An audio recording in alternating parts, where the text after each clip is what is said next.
Sarah Hall Ingram, she's the IRS executive in charge of the tax-exempt division. She was the woman in charge at the height of the targeting of the conservative groups. If anyone needs to be fired, it's her, right? She was the one.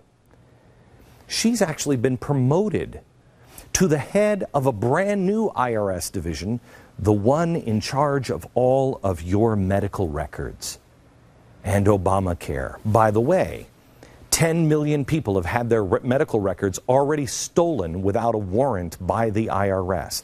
Let me ask you something. Ask your neighbors. Are they comfortable with the IRS knowing exactly what everything is going on in everybody's personal life, the information they share with their doctor?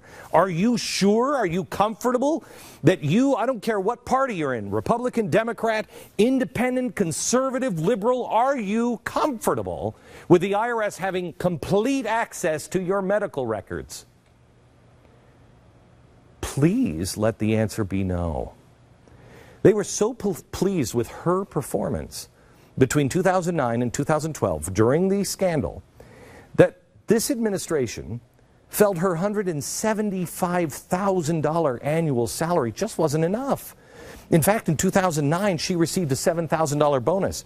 But we have to wait until she really starts to target people. In 2011, she gets $34,000. That's in 2010. In 2011, she gets $35,000. She received a bonus for $26,000 for overseeing one of the worst abuses of government in American history. I wonder how Martin Luther King would feel about this. She was awarded $103,390 in bonus cash.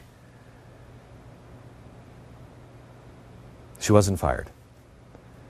In fact, the entire IRS dished out $92 million of bonuses during the same time period.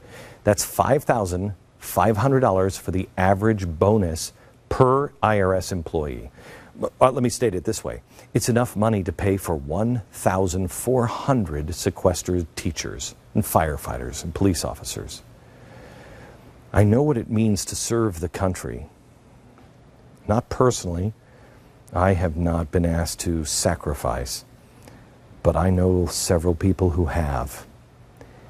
And taking more money from the taxpayers to fatten their wallets beyond their fattened salaries is not a servant to the country. In fact, a true servant would give the bonus money back, beg for forgiveness, say, I don't know how it happened. It was definitely wrong. It should be illegal. A true servant would resign without any pressure. Without any pressure. The president assured America that he was outraged and he's going to get to the bottom of this. You just gave the person who was in charge of that division bonuses. How are we to trust you when you're appointing yourself to investigate? He's the defendant, he's the judge, he's the referee, and he's a player in the scenario. Colleen Kelly, she is an Obama advisor. She is also the head of the left-wing anti-Tea Party National Treasury Employees Union. This is the union that endorsed Obama and also represents all of the employees that work for the IRS.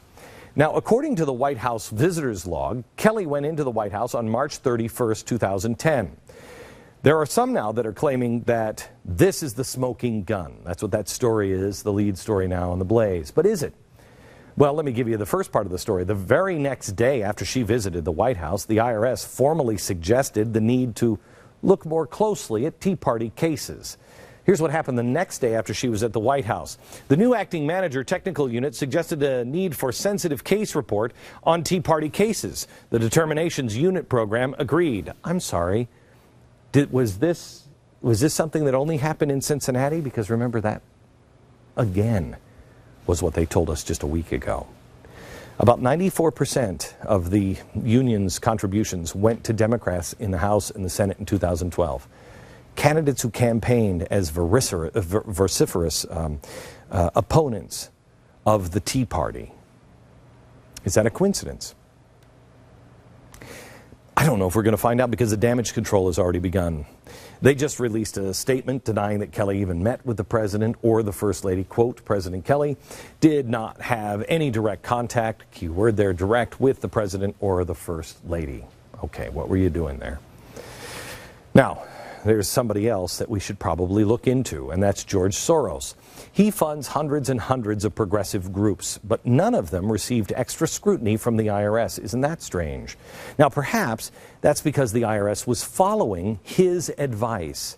Soros gave more than $6 million to several organizations that repeatedly urged the IRS to investigate conservative nonprofit organizations. The requests came from multiple groups, but it's amazing how consistent their message was. The complaints from the Soros echo chamber eventually reverberated all the way to the New York Times, who strangely had the same message as Soros did. They called for the IRS crackdown on special and secret political money flooding the 2012 campaign. Listen to this and watch the wording carefully.